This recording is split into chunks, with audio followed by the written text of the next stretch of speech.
One of the things that's kind of, if ironic is the right word, we have this record of the captives taken, first of all, into Babylonian captivity. And even in the very first chapter, we're told that God had delivered the people of Israel into the hands of Nebuchadnezzar. And it's just like a little footnote, but the very last verse in the first chapter then we'll mention Cyrus, king of Persia. And we'll save this, Lord willing, for next week. But let's stay with Daniel first. Daniel is going to outlive his captors. The whole kingdom is going to rise and it reach a high point with Nebuchadnezzar. And then we saw there were several lesser ones. And the irony is that the people who were the exiles and the captives then survived and lived longer than their captors. And as we had noticed earlier, and for some reason it seems comfortable just to put the handwriting on the wall somewhere over here, but the handwriting on the wall appeared, and that night the kingdom fell, the Babylonian kingdom fell, and as we mentioned, the Euphrates River ran through the city of Babylon. I can't remember, rusty memory, I want to say something like 11 square miles. The city of Babylon was huge. I read a record where you could, 2 chariots with having 4 horses in front of each chariot could pass each other on the wall. I mean, this was a huge, well-fortified place, but no one had thought to divert the river. And so the Persians went upstream, rechanneled the Euphrates River around the city, and the night of the handwriting on the wall, then the Persians literally kind of waded in by surprise, and the city fell in one night, which is just very, very stunning within itself. The reason that's important is that, and we mentioned this in the very beginning, my early Bible class pictures of Daniel in the lion's den, in my mind, were a very young man. I'm guessing he's probably in his mid-80s. And a part of the significance of that to me is, here is a young man, and how old is he? Is he 14? Is he 15? When he's carried away in 606. And he lives his entire adult life in a foreign country, among people who were idolaters, and the list goes on, and was a godly, faithful, and as we're going to see tonight, especially prayerful man. And it's just encouraging to see someone living under such difficult circumstances, but with such consistency and faithfulness. And that's something that's always of an encouragement to me. If you grew up in the church, and whether it was VBS or Bible class, there are a few stories that we probably have come across any more than Daniel in the lion's den. And we want to look at this tonight and anticipate again something next week. I wouldn't do this with your grandchildren, but you'll be able to help me. Growing up, I remember an advertisement that talked about 10, 2, and 4. Can anybody help me? Okay, thank you. Your grandkids would say, what? What are you talking about? And on the original glass bottles were, the reminder 10, 2, and 4. I'm sorry, I tend to think of Daniel's praying 3 times a day when I see the Dr. Pepper bottle, because it was an advertisement, it was a slogan, but it's still stuck in our head, years and years later, that it's actually there. And what I'd like and this is as much for me as for any of us, I want us to be anticipating, is prayer a conviction or a convenience in our lives? And I'm on your side, I'm not on your case, and there's not going to be any sense of trying to create any guilt. But I do want us to be thinking, what are opportunities and what are times and places where I can just make prayer a regular part of my routine and a regular part of life. And we'll have some very, very specific examples of that. And this is going to be, to me, a part of the heart of this story, is that how do you survive as an exile? And you're 1,500 miles away, the long way from your homeland, and you spend all of your time away from, and you fill in the blank, the temple, the day of Pentecost, the Day of Atonement, and maintain a faithful lifestyle. And this is, to me, one of the amazing stories in the whole Bible to look at this. So our central idea tonight is that Daniel's commitment to regular prayer was used to set a trap against him. And I want us to focus on the importance of faithfulness to our convictions, even under pressure. And we'll talk more about that. Here quickly are the dates. We mentioned this. Daniel's taken away into captivity by Nebuchadnezzar and the Babylonians in 606. The handwriting on the wall is going to take place in 539. So you start adding the dates up, and you add from 539 back to 606. We have roughly said, who knows, is he 15? We don't have an age exactly. But it's very clear that, well, I think Daniel's probably in his 80s. And let me think the best way to say this. In a society that values youth sometimes more than age, everyone applauds when someone who's really, really old Wayne, was he 50, 51 when he won the golf tournament? He's really old, isn't he?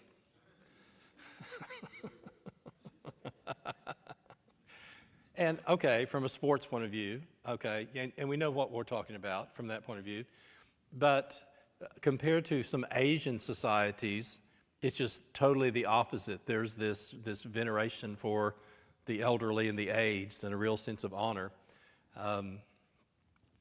For years, I have bought suits on the week that they're discounted in August from Samuel, and he's from Ghana. And always dressed like he stepped out of a men's fashion catalog. Great to do business with. But when my dad was alive, I took my dad in, and my dad nearly fainted because Sam just bent all the way up. This was the father. And from his African Ghana heritage, you know, he and I have been friends for decades. But when my father came, and Dad didn't know what to do because people normally don't just give you a full bow. And there was just deep sense of honor and respect because here's a father.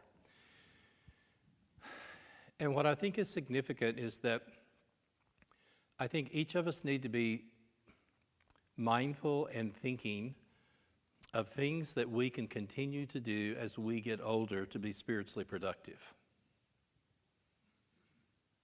And this to me is one of those really kind of parallel side lessons that's really important, is that we get these little snapshots at different points of his life, from the time they're very young, they're first taken into captivity, they're enrolled in the special courses, and then we go into a tunnel, and then we come out, and here he is probably in his mid-80s, and he is still as focused, as spiritually minded as he was when he came from captivity.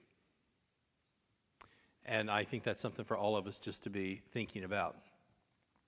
When you look at number 2, both the Assyrians and the Babylonians, their strength was both in conquest and their military. And we mentioned the Assyrians were the primary kingdom from the 900s down to 612. The Babylonians took over for a short period of time. But both of them have what I think of as a deportation policy. You conquer a group of people and then you just move them somewhere far away. And I guess they felt like they'll be easier to control, less trouble, have less resources if they go to a new land. But they were better at conquering than they were at governing. However, when we come to the Persians, the Persian Empire is going to last for 200 years. And it's going to go all the way down until the time of Alexander the Great.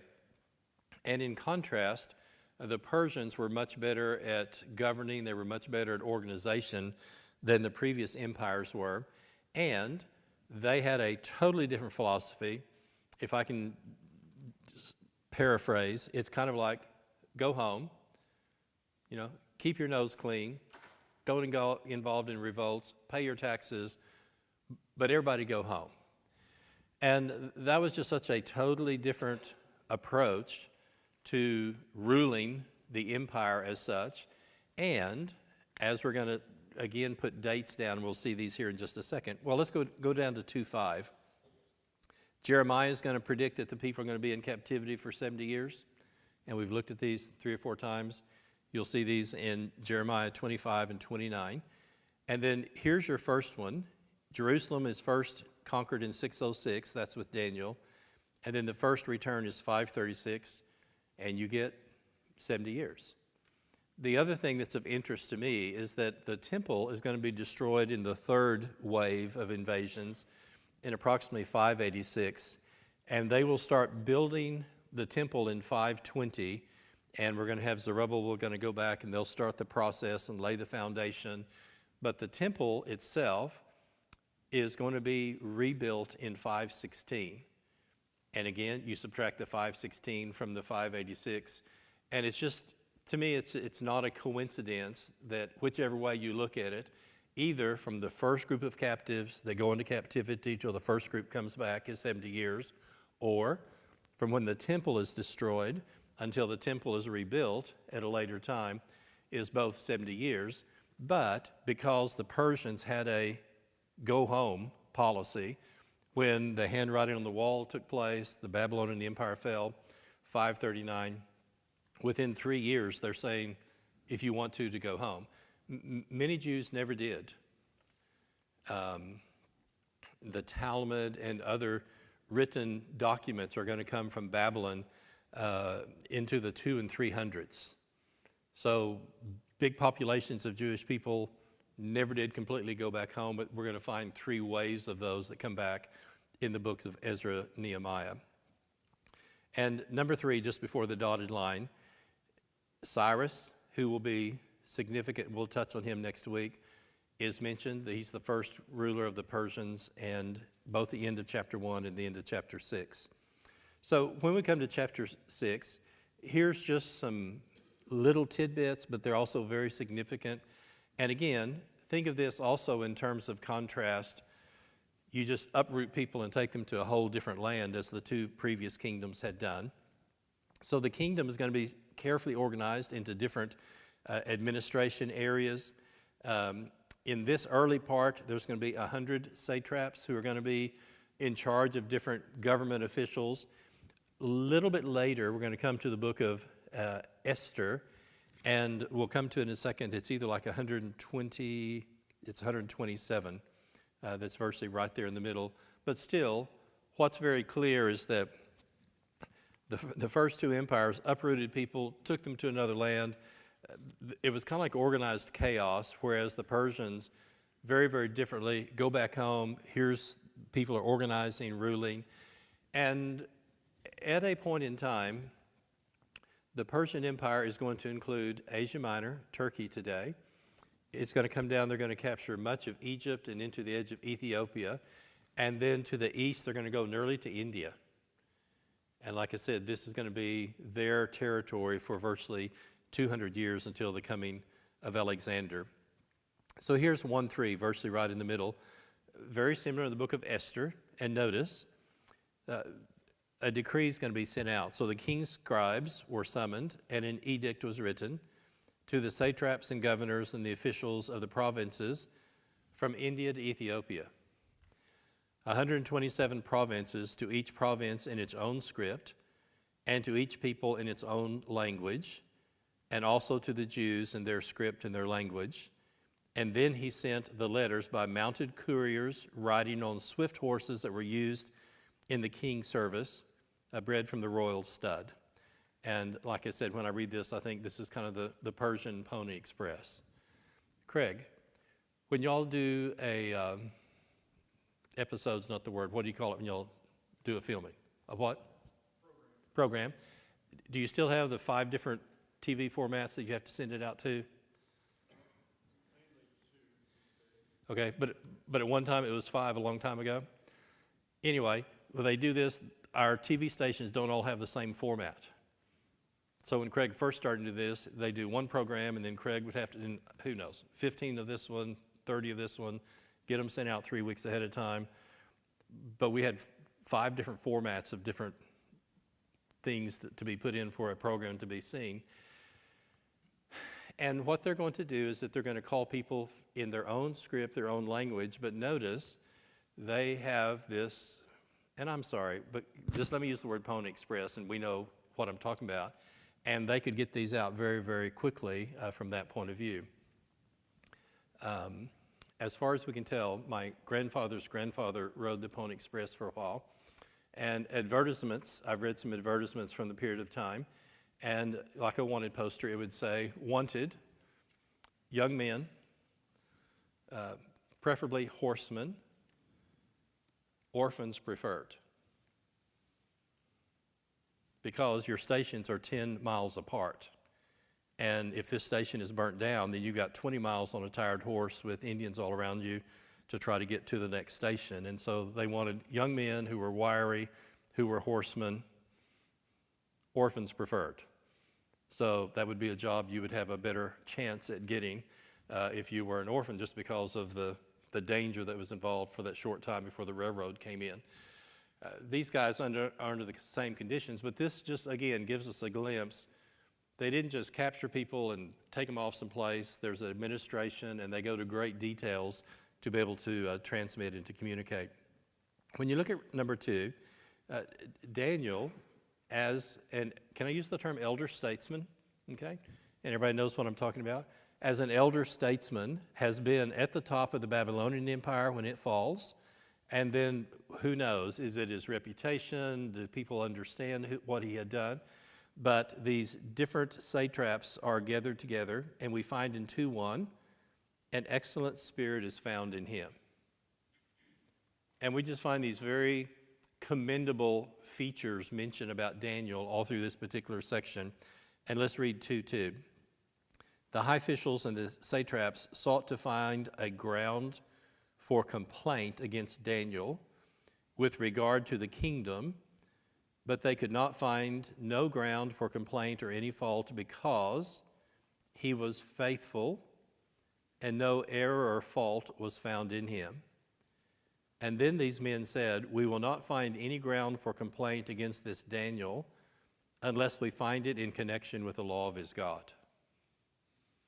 Now, we're going to touch on this a little bit later, but what does this tell us? He's a good steward. He minds his business. What's that word where you get your relatives jobs, whether they deserve it or not? Yeah, so, but when you go through and you just start filling in the blank, there's nothing that they can find. There's no nepotism, there's no shadiness. And I've mentioned this, but one of our deacons at Eastside, when he worked at Tinkerfield, a job promotion was posted, and the boss, above his boss, came to him and said, we don't want you to apply for this position.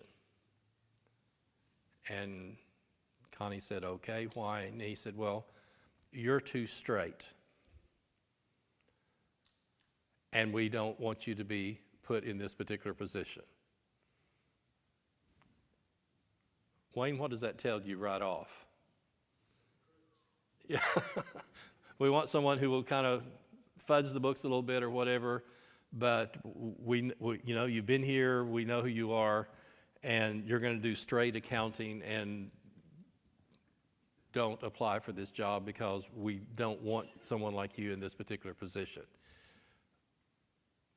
In one sense, what a compliment. That as a deacon in the church, he's going to do the right thing, he's going to keep the right books and whatever else was involved. And I don't think he would ever think about suing them, but it's just kind of amazing that they would be that bold and just say, we don't want you to apply for this. And the term was, you're too straight. Well, this is Daniel. I'm going to use the term, they're going to do audits. They're going to be checking on his business, his work, and everything. And they come to the conclusion, okay, he's a good and faithful steward, using Jesus' terms. The only way we're going to really be able to dispose of him will be in his religious convictions. And what I want you to begin seeing as this picture develops in my mind is that we have someone who is very dependable as, and I don't like the word employee, but let's use employee, you know what I'm saying, on the business side of that. But he's also very committed and very faithful on the spiritual side of his life. And so they've done the audit and they figured out the only way we're going to trip him up or set a trap for him is going to be on the religious sides of things in his life. So when you come to number 3, and this is the part that we're familiar with, they encouraged the king to pass a law that anyone who prayed to anyone beside the king for 30 days, consequences would come into their lives. And the text under number 3, whoever makes a petition to any god or man for 30 days, except to you, O king, shall be cast into the den of lions. Establish the injunction, sign the document so it can't be changed according to the law of the Medes and the Persians, which cannot be revoked. So here's just this fabulous example and glimpse of his character. When Daniel knew that the document had been signed, he went to his house where he had windows in the upper chamber toward Jerusalem. He got down on his knees 3 times a day and prayed and gave thanks before his God as he had done previously.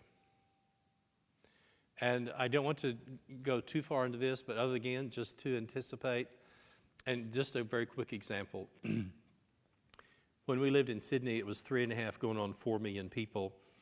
And if you close all of the freeways in Oklahoma City and you move all of Oklahoma inside the Oklahoma City limits, that's what it was like driving in Sydney. I'm sorry. I knew every back street. Every time there's an accident, there's 3 different ways to get there, and there were these spider webs, and nothing was on the straight. And it was just, every time you buckled in, it was like being a part of a Grand Prix when you get out with 350 million people with no freeways and everyone trying to get places. One of our friends, and we were in a Bible class kind of like this, he figured out that he typically stopped at 8 to 11 stoplights on his way to work every day. If he got his card, rather than sitting there patting his foot and just wasting time, then he could start systematically praying for specific things at each stoplight as he went to work doing that. And it can be any number of things. It can be chores that we're doing with our hands. It can be things that we're doing when we're walking. But I want us just to be thinking this week, are there some places in my life that I can expand and to grow with a clear focus on devoted time to pray? Now, this is very personal and everyone has to work this out. Some of us are better in the morning, some of us are better at night.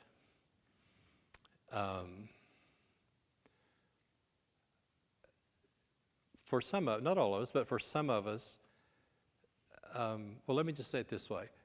Unless I check the weather, I try to have a media block out until 10 o'clock in the morning most days.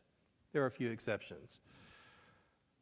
I'm sorry, I can't help the people that got robbed last night. I can't help the accidents that happened. I can't help the people who got killed. I'm happy to pray for them. I just prefer to keep my mind open and have that time to get started and focused on God. And all of us need to have times where, and I love the passage where Peter says, sanctify Jesus as Lord in your hearts. And we need to have these times that, that belong to things like our convictions of prayer, and we'll anticipate and talk more about that. But Daniel knows the decree's been signed. He knows what the consequences are. And he very specifically says, I am going to pray regardless of the consequences. Next page. Daniel, one of the exiles from Judah, pays no attention to you, O king, or the injunction you have signed, But he makes his petition 3 times a day. And the king commanded, and there's a lot that we left out. The king doesn't sleep. He's trying to wonder if he can save him, but the law's been signed. Daniel was brought in and cast into the den of lions, and the king declared to Daniel, "May your God, whom you serve, continually deliver you." Even though he had been trapped into doing this, at least the king is wishing and hoping him well and hoping that his God delivers him. And when you look under number 6, early in the morning, "O Daniel, servant of the living God," isn't that an interesting expression for a Persian to use of the God of the Hebrews? "The living God, has your God whom you serve continually been able to deliver you from the lions?" And Daniel said to the king, "O king, live forever. My God sent his angel and shut the lion's mouth. They have not harmed me because I was found blameless before him. And also before you, O king, I have done no harm." And the king was exceedingly glad and commanded that Daniel be taken up out of the den. This is total artistic imagination and fiction to some extent. But through the years, I have seen pictures of Daniel kind of sleeping in the middle of a lion, using him for a pillow. I doubt anything quite like that took place. But still, the same type of sentence that the 3 friends had with fire, as we're going to see, is the sentence that's rendered on Daniel. And in this case, God chose to send an angel and to deliver him. So 7:1, the enemies with their families are thrown into the lion's den, and you think, oh, that would have been horrible. How sad. And then a decree is made about God. He is the living God, enduring forever. And here's our song. How often does this keep coming up? "His kingdom shall never be destroyed, and his dominion shall be to the end." We're going to hear the kingdom will never be destroyed with Nebuchadnezzar in chapter 2:44. It's repeated again later with Nebuchadnezzar. Here it is with Darius. It's going to happen in chapter 7. And this is one of those sub-themes that runs all the way through. And let me just go ahead and mention it, even though it's going to be in print later. The city of Jerusalem is in ruins, and the temple has been destroyed.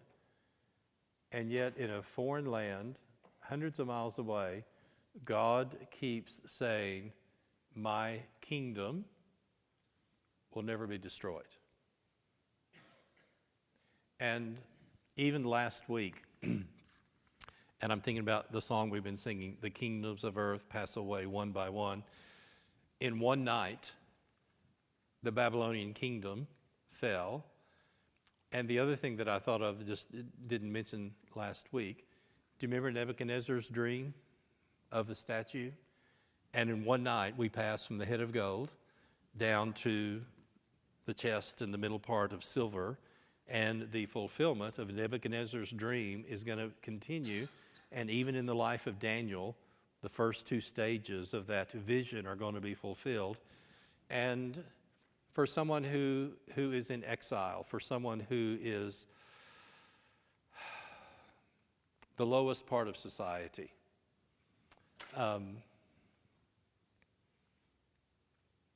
some of you will be old enough to remember when the word "okie" was not a positive word.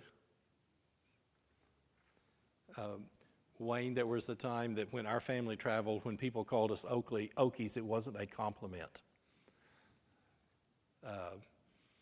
They probably got grass burrs in their socks and dust in their ears and probably a little bit backward and a whole group of other things. And there was a time where the term Okie was not a compliment. Well, to be a Jewish exile, you're at the bottom of the whole strata. And yet look at how God continues to take care of those who are faithful regardless of their position in society. And the kingdoms of earth pass away one by one, and there it starts. Here comes this kingdom, we're going to move to the other.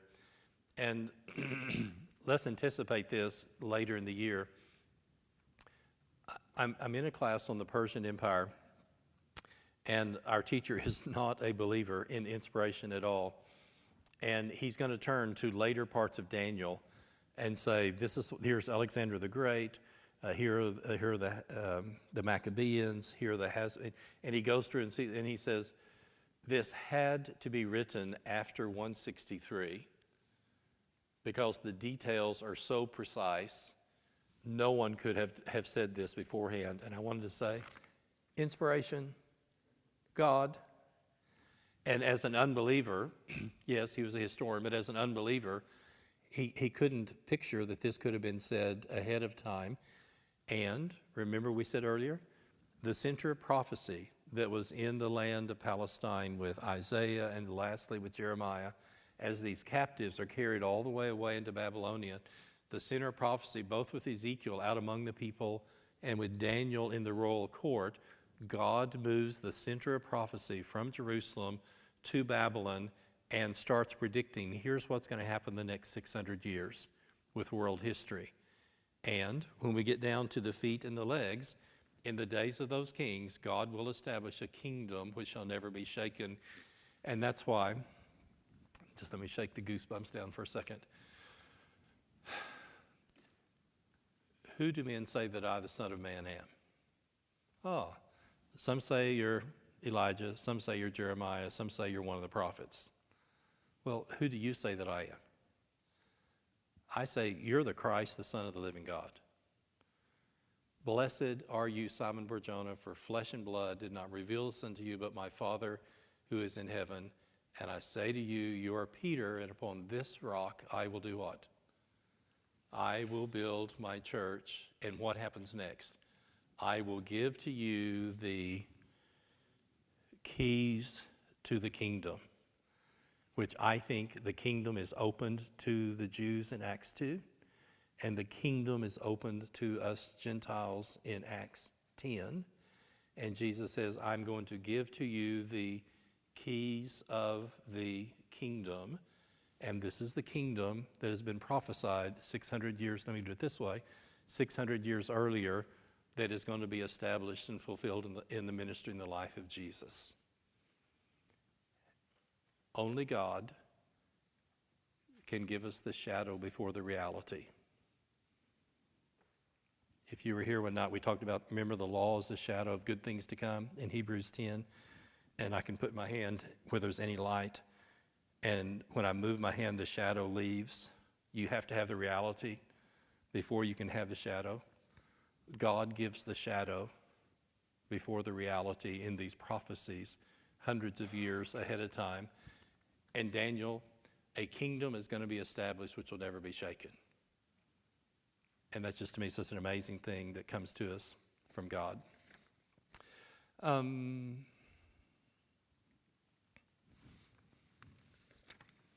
me turn it this way. I'm sorry, the Sunday morning that Tim got his pages out of order, I enjoyed that too much, and that comes back to bite you if you enjoy something like that too much. I'm under the dotted line. Summaries, we've touched on these. Daniel is a powerful example of the influence of godly character. He's a man of integrity. His enemies could not find any fault with him in the audit of his personal business. His lifestyle was a reflection of his commitment to walk with God. He was not only honest, but he was competent and a faithful servant of his God and a model of stewardship for the king. And these are passages both in the Old and the New that talk about being faithful. And anticipate, prayer was a commitment rather than a convenience in Daniel's life. And he chose to be faithful to his convictions in a time of trial. And I found this just a wonderful little quote. Daniel's trial was not a positive sin that he will not commit, but a positive duty that he will not omit. I thought, what an interesting way to say this. There are temptations, and if you grew up in the church, I would hear the words omission and commission, some things you do and some things you don't do. Well, in this case, the edict that had been signed had certain consequences, and he is willing to take those rather than to forsake that. When you look at 2:2 And here's a verse that we'll see, Lord willing, later in Daniel. He will seduce with flattery those who violate the covenant, but the people who know their God shall stand firm and take action. And I thought, isn't that a nice summary from later in the book of Daniel to what takes place both with Daniel, the lion's den, and his three friends in the fiery furnace? The people who know their God shall stand firm and take action. Just 5 things came to mind that are parallels between Daniel's 3 friends in the fiery furnace and the lion's den. Jealousy of court officials is the catalyst for bringing this about. Both officials devised a plan to bring about the fall of the Jewish officials because of their religious convictions. Both of them encouraged, first Babylonian, second Persian, to have laws that would compromise the religious convictions of the Jewish exiles. And in both cases, God delivered his people and their enemies were punished. And in both cases, the king, and I put the word glory, but he acknowledged their God that delivered the Hebrews. There was one significant difference. Daniel's 3 friends were pressured to do what their faith prohibited, and Daniel is pressured to refrain from doing what his personal faith required. Again, I keep thinking about the first readers. Who would have read this for the first time? And here's number 4. For those who are in exile, this account would also describe God's ability to protect his people outside of the geographical boundaries of Palestine. Do you remember when it was a while back, but this was very prevalent. The Assyrians would say, oh, he's the God of the valleys, but not the God of the hills. Naaman is cleansed, and after he's cleansed of leprosy, is going to head back to Syria. What does he ask for? Oh, I want to have some bags of dirt from this particular place, from where your God is, to take back to Syria. Why did Jonah get in the ship? To flee the presence of God. It was very, very common that gods were geographical in certain areas, and God choosing to deliver Shadrach, Meshach, and Abednego, choosing to deliver Daniel, would say to people in captivity, yes, he may have punished us, our cities may be in ruin, but God still has the ability to deliver his people when he chooses to do that. Number 5, and this to me is just always difficult, but let's just read it and see what's being said. What would our story be like if God had allowed Daniel to be killed? And this is the part that we never understand the mind of God, and I just thought of this, well, God will still be God, and he will still be in control of major affairs. But listen to Daniel's 3 friends. Our God whom we serve is able to deliver us. But if he will not, we will not serve your gods or worship the image you have set up. And even Esther says, if I perish, I perish. So you go through the Old Testament and you think, there are times God doesn't deliver his people. You know, Jonathan is killed as a young man. Josiah goes out to stop Pharaoh Necho going up to help the Assyrians, and he is killed. John the Baptist, Acts 12, James, John's brother, Antipas, our martyr in the book of Revelation. And I think what's significant is that there is always the possibility that God could do this, but there are also times that God doesn't. And the first time I really thought about this, I'm in an Old Testament class, and Jack Lewis said, and this is back in World War II, there were churches that just had prolonged periods of prayer and fasting and concern for the young men as they went off to World War II. And Brother Lewis says, and what does the church and the family do if the young man is killed? And there's a sense that we rejoice in those times that there's deliverance. But just because you're a follower of God doesn't mean that you're delivered either from temptation or you're delivered from the consequences of living in a sinful world. This is important in terms of temptation. No temptation is undertaken you, but such is common to man. God is faithful, and God will be with us. I don't think it's in our hymn book, but we grew up singing a song, "'Tis the grandest theme through the ages rung, 'tis the grandest theme for a mortal tongue, 'tis the grandest thing that the world e'er sung. Our God is able to deliver thee." You think, where did that come from? Our God is able. And let's rejoice in those times that it happens, but let's maintain our faith in God when we have those difficult things that happen. But here are the people in captivity that God at this point chose to deliver to show his faithfulness, and let's be grateful that our God is able. God bless.